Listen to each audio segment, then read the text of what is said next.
I'm Chris Cheung, chef and owner of Eastwind Snack Shop and author of Damn Good Chinese Food. And today I'm going to cook dim sum dishes for you from these ingredients. Every dim sum chef is rated by the holy trinity of a dim sum menu, the shumai, hagao, and roast pork bun that they serve at their restaurants. So here we have all our finished doughs, and I'm going to turn all of these ingredients into fillings for our dumplings. Hagao is very simple. Two very common ingredients combined it together, made one of the most popular dishes in all of Hong Kong. There's lots of shrimp in Southeast Asia, and bamboo basically grows like weeds in China. Bamboo shoots are very easy to cut. They're slightly fibrous, so they do give a snapback on your knife. Chinese cleaver is great to have in the kitchen. As you can see, you can scoop up all those vegetables that you cooked in one swipe. It also has enough weight on it where you can coarse chop things pretty easily. It's really cool looking like a badass in the kitchen carrying a big cleaver around.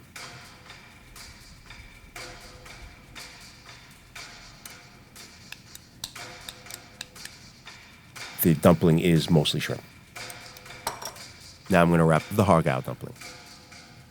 Hagao dough is one of the more difficult doughs to work with. It's made with 3 different types of starches and no flour, which makes it a more complicated process to work with.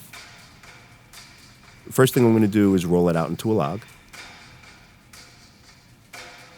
Then we're going to cut the nuggets. Nuggets are about tip of the thumb size. One side of the cleaver needs to have a little bit of oil on it so the dough lets go of the cleaver. So this is an old school traditional technique of making hagao skins, and basically you're taking this special cleaver and smushing the nugget till it's a very thin circle. For each hagao, you're adding a little over a tablespoon of filling.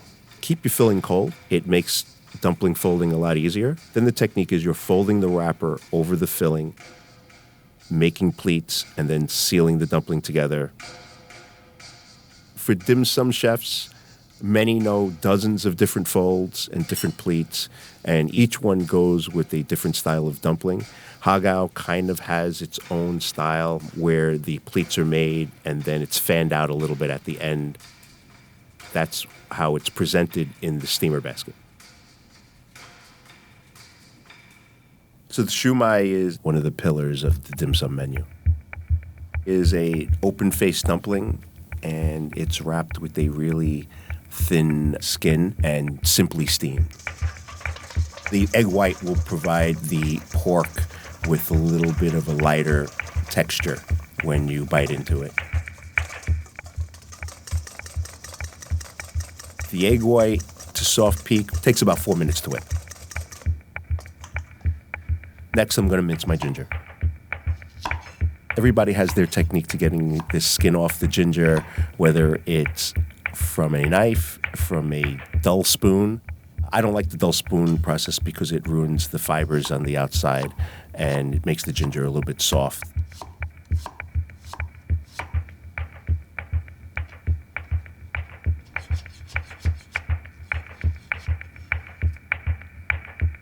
This is a raw water chestnut, and it'll cook with the rest of the dumpling ingredients when it steams. So the water chestnut adds a textural difference to the meat in the dumpling, and it adds a little bit of a crunch. What it also does is it provides little pathways for the juices inside the meat to flow, and that makes for a tastier dumpling. So the shumai is primarily pork, and you're adding the aromatics sparingly for flavor and for texture. This is a mixture of ground pork belly and ground pork butt. So now I'm adding MSG, the cornstarch, oyster sauce, and soy sauce. And before I start mixing, I'm going to add the egg whites. We're mixing this until it's fully incorporated, and you want all the air out of it. Now I'm going to wrap the shumai. So the first thing I'm going to do is add a little bit of water to the perimeter of the wrappers. This is a open-faced dumpling, but if you add a little water, it will stick to the meat and not fall apart when you eat them after steaming. Shumai dumplings are the easiest to fold because you don't need any pretty pleats, but it is a nice way to introduce yourself on how dumpling skins form around the ground meat that you're using.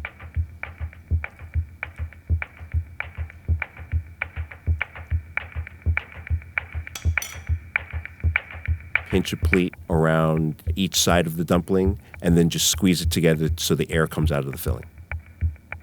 There's no rule to how many pleats you get. Anywhere from 5 to 7 is fine.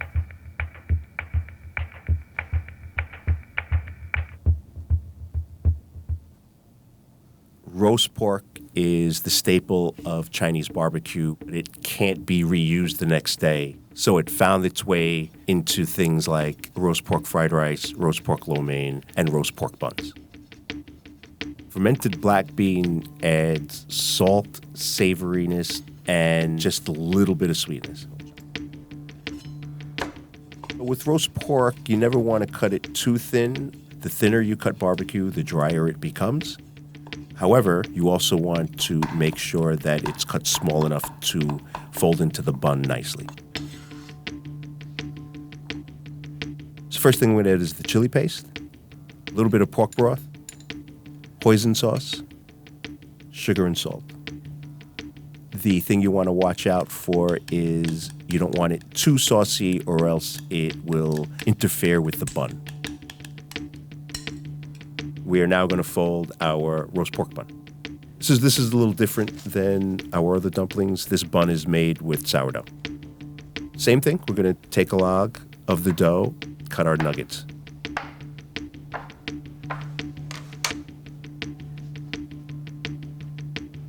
To make many dumplings and buns on the dim sum menu, you need a special rolling pin. The one I'm using here is a very thin wooden rolling pin, and you need it to make the circles for your dumplings.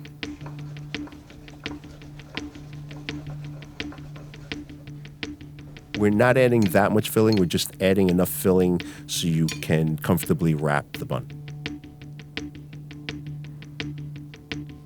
So with this particular pleat, we are sealing the dumplings at the top.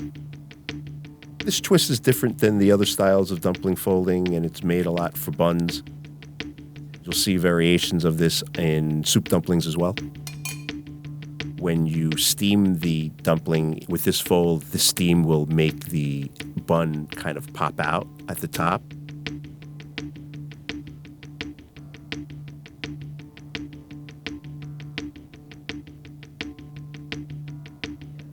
These are the wrap roast pork buns. And so now I'm going to start making the filling for the spring roll. So these are shiitake mushrooms. These mushrooms have been dried and then we rehydrate them in a little bit of water overnight.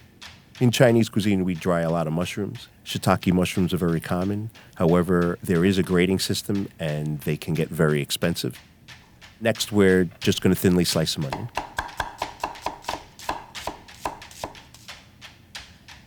I'm going to slice these carrots, and it's a lot easier with the big cleaver. For the spring roll filling, I like to keep the integrity of the vegetables. Nice, even strips tend to do that. This is red cabbage. Provides a nice crunch and a beautiful color to the filling. Love the slightly butteriness of the Napa cabbage. The spring roll originated from primarily Shanghai. It's part of the Spring Festival. It's not an original part of the dim sum menu, but any dim sum house in New York, you're going to find it on the menu. So the spring roll filling's a little bit different here. We are going to cook the vegetables before we roll our spring rolls. First thing we're going to do is lightly saute our ginger and garlic. We're just looking to sweat it till it becomes translucent. Then we're adding our onions, cabbages, mushrooms, and letting that cook down to a first wilt. Now that the vegetables have cooked down a bit, I'm going to add the Shaoxing wine. So I like to add the water that we reconstituted the mushrooms with. It adds a lot of great flavor and savoriness. And then we're going to add some oyster sauce. So I'm just going to add a little bit more oil and some salt. Because you fill a wrapper and then deep fry this, if the filling is too wet, you may get some explosions while cooking. Take the filling, put it in a perforated container, top it with some plastic wrap, put a weight over it, and then let the liquid drain out of the filling overnight. So here we're going to wrap our spring roll, cut the filling down just a little bit so it's easy to roll up. And you're going to see these scissors in every Chinese kitchen. Basically, you want to place your filling below the middle line. And I'm going to use a little slurry made with flour and water just to make sure these stay sealed. And then fold the two corners over and then just roll up. It's very important to do it this way because you will get your wrapper fully tight over the filling, and that will prevent any explosions going forward.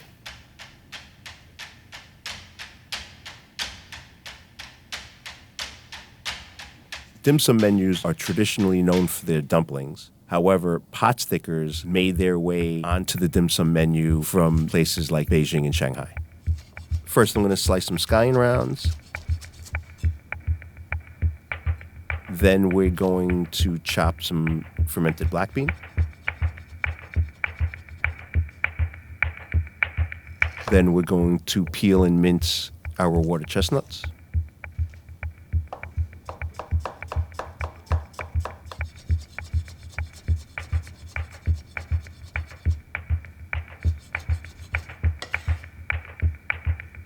Then we're going to add our ground pork and then our ginger and garlic.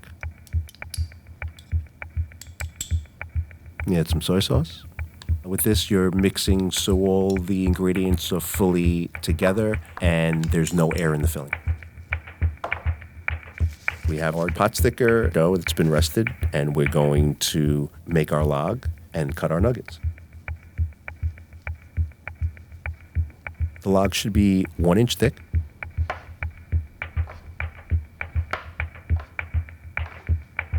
Then I'm going to flour the surface, using my hands to get the shape as closest to a circle so I can get a little bit of a head start. So this technique is your standard making a pretty pleated dumpling style.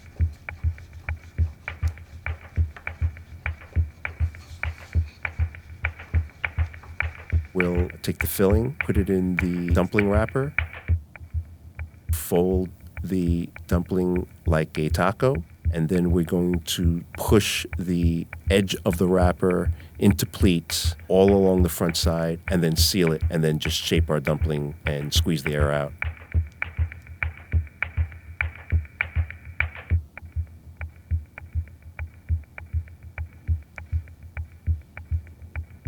That is a pot sticker.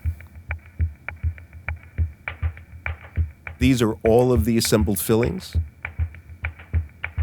And here's our wrapped dumplings. Here's a spring roll, and it's simply deep fried. To achieve a perfect golden crispy spring roll, have clean hot oil set at about 325 degrees, and then drop your spring rolls into that oil. I'm going to keep it moving inside the oil to make sure I get a crispy wrapper all around. So the filling in the spring roll is already pre-cooked, so you're looking for hot throughout and a crispy skin. Here, we're going to steam our dumplings and pan fry our pot stickers. We're going to start with roast pork bun. For these, I'm going to add a little bit of oil to the bottom of the steamer basket so it doesn't stick. So I've added a couple of levels to make sure that the water doesn't hit the bottom of whatever I'm cooking. And you can steam them all in the same time because you will be using bamboo steamer baskets that stack on top of each other. For the hagao, I'm going to add a little bit of oil to the bottom of the steamer basket so it doesn't stick after you cook them.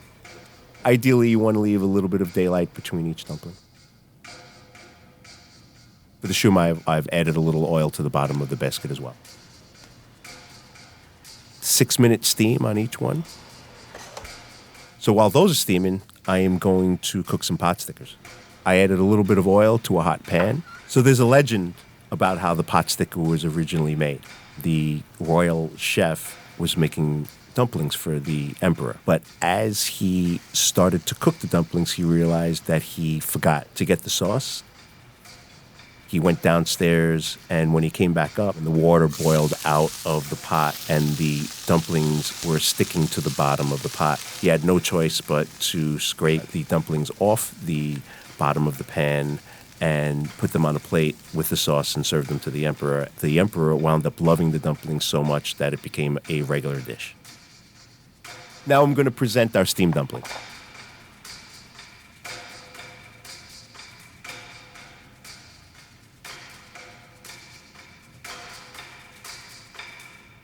Next, I'm going to braise some chicken feet. I believe that most of the best cuisines in the world originated from a peasant cuisine. In instances of sustainability, you want to use every part of the animal that you're going to eat. It just turns out that chicken feet taste good. First, I'm going to flash fry them. I have my oil to about 340. You're going to have the oil a little hotter than normal because it's a flash fry, not a deep fry. I would suggest to somebody who is hesitant of eating chicken feet to expect a bite that it's different than what you're used to, but still very savory and very good. So for the braise, we're going to add some ginger and garlic. We're adding a little bit of broth, some wine, some oyster sauce, some of your fermented rice, and the fermentation of the rice adds a great tang to whatever you're cooking with. We're going to add some soy sauce, some sugar, and a little bit of chili. We are not making this spicy. The chili is added for a little bit of a balance of flavor. This needs to braise to make the chicken feet soft enough to eat. I'm going to leave this on a very low simmer for a little over an hour. Going to thicken it up with a little bit of a cornstarch slurry. You're going to add about a tablespoon of slurry per 2 cups of broth. And I'm going to bring it back to a boil just so I could get the right consistency.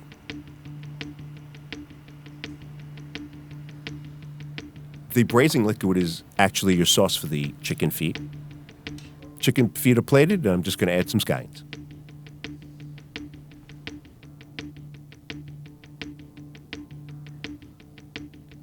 Now we're going to make some black bean clams. It's basically freshly sauteed clams with a black bean garlic sauce. Black bean garlic sauce is one of the more famous sauces that comes out of a Chinese kitchen. So first I'm going to take this red bell pepper and break it down. And so we're just getting the insides of the bell pepper cut off, and then we're going to cut it into a small dice. And then for our scallions, just slice them up rather thin. And now we get to heat our pan. I'm looking for medium heat on the pan because you're going to add your aromatics first. If the heat is too high, they tend to burn before you add the rest of your ingredients. Black bean clams are really popular in the dim sum experience. A lot of times they'll bring the cart over to you and cook the clams in a mini wok on the cart. Then we're going to add the liquids, including the broth and the wine. That's going to create the steam for the clams. And now we're going to cover and cook. So you're going to leave these covered until the clams open, 4 to 5 minutes. If they don't open, don't eat them. So once the clams have all opened, then you can start plating the dish.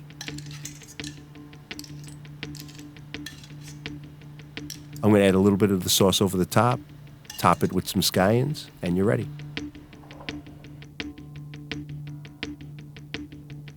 And here, we're going to bake our dan tat, a custard tart, staple on the dim sum menu, part of many of the coffee shop menus along many Chinatown streets, and a favorite treat for us as kids. So I'm cutting my dough down.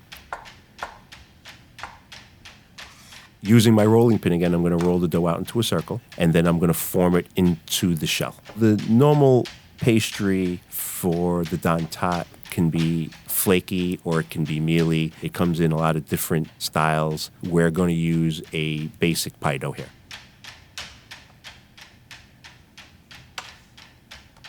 We've docked our dough and we're just going to egg wash it a little bit. So I'm going to put my pastry in the oven for just a minute Now I'm going to make the custard. We're adding some cream. We're going to use about 9 eggs to a cup of cream. Add some sugar to the cream and the eggs. I'm going to bring up the temperature on the cream and then temper it into the eggs. You want the cream just as it hits the simmer, and then just wait a second for it to come just below that. Whip your eggs slightly as you add your cream.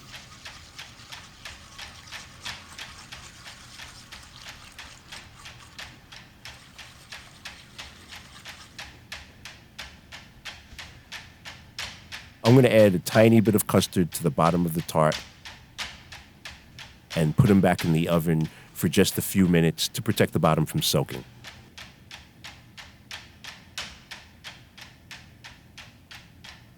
Now I'm going to add the rest of the custard, and then I'm going to throw them back in the oven for about 4 to 5 minutes. I'm going to let these cool for a few minutes to set the custard. Here is all the dim sum that I've cooked for you today. And no dim sum meal would be complete without tea.